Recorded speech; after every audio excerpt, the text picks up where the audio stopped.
Saudara yang dimuliakan Allah Subhanahu wa taala. Jadi Allah kasih kita pintu kebaikan macam-macam. Yang bisa masuk dari kanan, masuk dari kanan. Yang bisa masuk dari kiri, masuk dari kiri. Kalau kau bisa masuk dari kanan, dari pintu harta, seperti Abu Bakar Siddiq. Kalau mau masuk dari kiri, seperti Umar bin Khattab dengan kekuasaan. Ada pula yang dapat dua-duanya. Itulah yang ketiga, Utsman bin Affan. Utsman bin Affan dibunuh ketika sedang baca Quran. Darahnya muncrat pas pada ayat fasayakfikahumullah. Allah sudah mencukupkan engkau wahai Utsman bin Affan. Cukup hartamu, cukup nikmatmu. Satu-satunya sahabat Nabi yang menikahi anak Nabi 2 orang, Utsman bin Affan. Makanya gelar dia Dzun-Nurain. Dzu punya, Nurain 2 cahaya. Orang yang punya 2 cahaya. Dinikahinya anak perempuan Nabi, meninggal. Nikah dia dengan satu lagi, barulah ada. Apa maknanya? Utsman bin Affan lengkap semuanya. Hari ini adik-adik, bapak-bapak, ibu-ibu pergi umroh ke kota Madinah Al-Munawwarah, masih ada wakaf Utsman bin Affan mengalir sampai hari ini. Umurnya berapa? 1440 sekian tahun lamanya. Lagi-lagi Allah muliakan Utsman bin Affan karena memang kalau dah saya belokkan ke sedekah ini banyak pura-pura. Solawat Pak Ustaz. Solat Pak Ustaz. Sedekah. Utsman bin Affan itu kaya raya. Makanya ada suatu sumur. Dulu siapa yang punya sumur itulah orang yang paling hebat. Karena air mahal. Maka sumur ini punya orang kafir musyrik, orang Yahudi. Lalu kemudian siapa yang mau ambil air? Lalu kemudian Utsman bin Affan membeli. Berapa harga sumur itu? Namanya Bi'ru Raumah. Bi'ru Raumah, Bi'ru sumur Raumah. Dibeli Utsman bin Affan, lalu kemudian dia berikan kepada umat Islam. Pakailah untuk kepentingan umat Islam. Maka wakaf Umar bin Khattab, wakaf Utsman bin Affan, tanahnya itu dijaga, diwarisi sampailah hari ini. Harta boleh ditinggalkan tapi akan habis dijual anak menantu. Kalau mau kekal abadi, itulah dia sistem wakaf dalam Islam. Wakaf 3, la yurasu tak boleh diwariskan, wala yuhabu tak boleh dihibahkan, wala yuba'u tak boleh dijual. Ini tanah saya wakafkan. Karena saya mendengar ceramah Ustaz Somad tadi malam di Masjid Bukit Indah Sukajadi. Karena ceramah Ustaz Somad di Masjid Bukit Indah Sukajadi tadi malam tentang Utsman bin Affan yang mewakafkan sampai 1400 tahun, saya pun ikut macam dia. Ini tanah saya wakafkan, nanti akan dibangun ruko dan hotel di atasnya. Hasilnya tak diambil oleh saya, tak diambil anak saya, tapi diserahkan untuk biaya operasional masjid. Amin.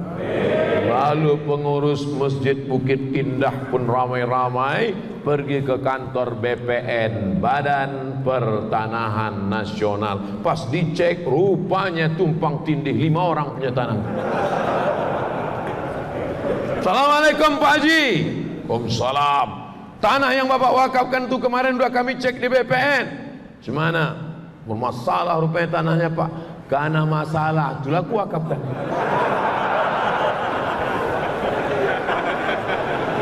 Kalau tak masalah bagus ku jual, kata dia. Makanya kita ini disuruh beramal lillahi ta'ala. Usolli fardhu subhi raka'ataini adaan ma'muman lillahi ta'ala. Nawaitu shoma ghadin ada'i fardhi syahri ramadhan hadhihi sanati lillahi ta'ala. Bukan karena bermasalahi ta'ala. Saking banyaknya masalah baru. Ustaz Somad, Bapak pengurus masjid, itu yang di sana itu saya wakafkan semua. Punya siapa? Entah tak punya siapa. Yang boleh kita wakafkan itu punya kita. Terbuka pintu hati kita. Sekarang kalau udah cerita wakaf, pasti yang ada di kepala orang Islam, wakaf tanah kuburan, tanah masjid, semuanya wakafnya wakaf pasif, tak menghasilkan duit.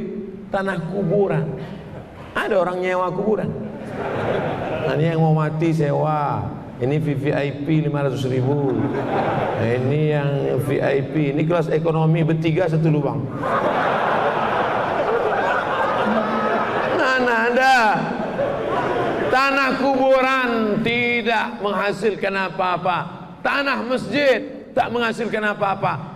Tapi mestinya berpikir kita, ini tanah wakaf satu petak, di atas tanah wakaf itu dibangun kondominium 100 lantai ke atas, tanahnya wakaf punya masjid. Bayangkan itu, yang punya satu kondominium itu paling murah 1 miliar sekarang. 1 miliar paling murah.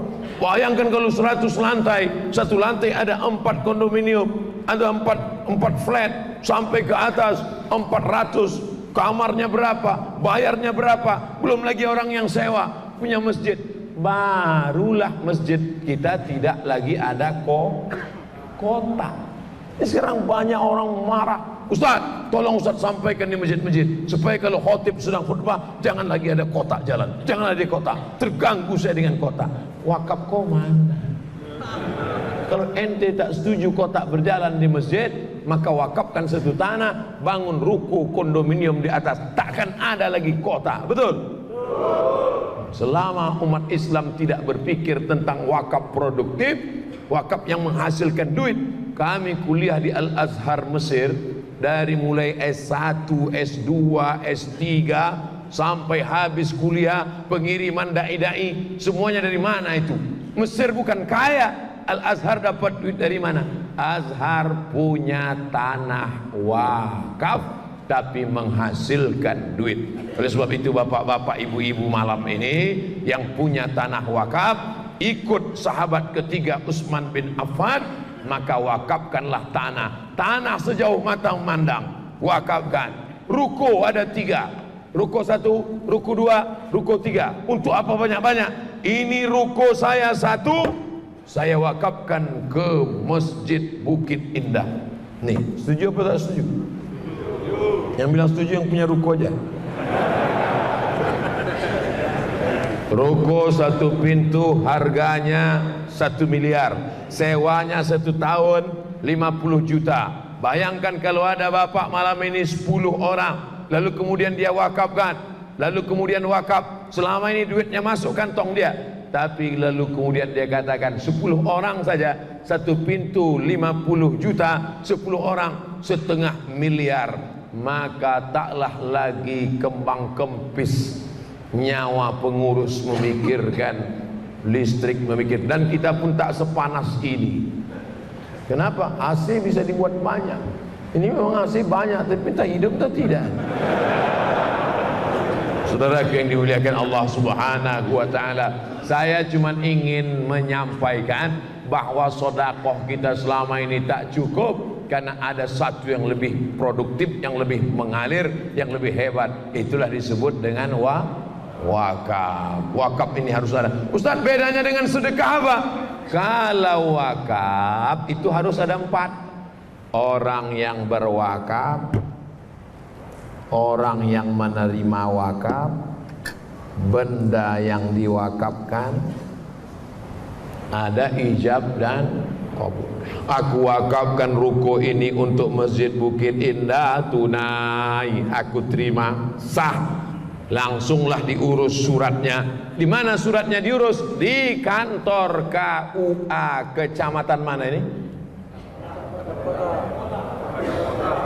Batam Kota. Kecamatan Batam Kota. Besok pagi tutup pula, Senin. Mudah-mudahan selama 2 hari ini tak berubah pikiran dia. Hari Senin pagi-pagi langsung datang. Yang sudah ada azam, yang kalian berubah. Takutnya nanti malaikat berubah pikiran pula. Kalau yang berubah pikiran itu malaikat rahmat, tak apa-apa, ini malaikat maut. Saya bukan nakut-nakuti, kasih tahu aja. Nah, hari Senin pagi, bapak yang memberi wakaf sama nazir masjid, pengurus, pergilah ke kantor KUA. Mama, papa ke kantor KUA dulu ya. Apa? Aku bukan mau kawin lagi. Mau apa nih? Mau kita wakafkan ruko itu. Untuk apa abang wakafkan ke masjid? Untuk apa gunanya wakaf?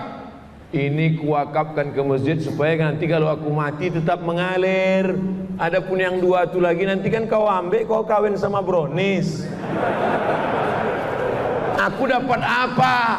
Ruko kita 3, yang satu diambil lakimu, yang satu lagi diambil anak kita. Aku dapat apa? Cuma kain putih. Itu maksudmu? Jangan kalian jadi takut semua. Ya, takut. Tak usahlah bang. Iyalah dia. Habis itu sakit jantung mati. Dapat apa? Bapak pergi pagi pulang petang peras keringat banting tulang tunggang langgang lintang pukang. Mati cuma dapat kain putih. Ada orang mati pakai baju batik? Baju batik tinggal, sorban tinggal, jam tangan lupa pula pakai jam tangan. Cincin tinggal, peci tinggal, dibawalah kain putih, habis semuanya. Tapi kalau orang yang berwakaf, mati bisa bawa ruko, mati bisa bawa tanah, mati bisa bawa mobil. Betul? Bisa mobil juga mati? Bisa. Yang punya mobil, berapa mobilmu? 5. 1 wakafkan. Nanti ditulis mobil wakaf membawa jenazah, dalam kurung yang gemuk saja. Yang kurus macam saya 2 orang mikul selesai. 200 kilo patah kaki orang tu mikul. Silap-silap yang mikul tu pula mati juga. Saudara yang dimuliakan Allah Subhanahu wa taala, ini adalah Khalifah Utsman bin Affan.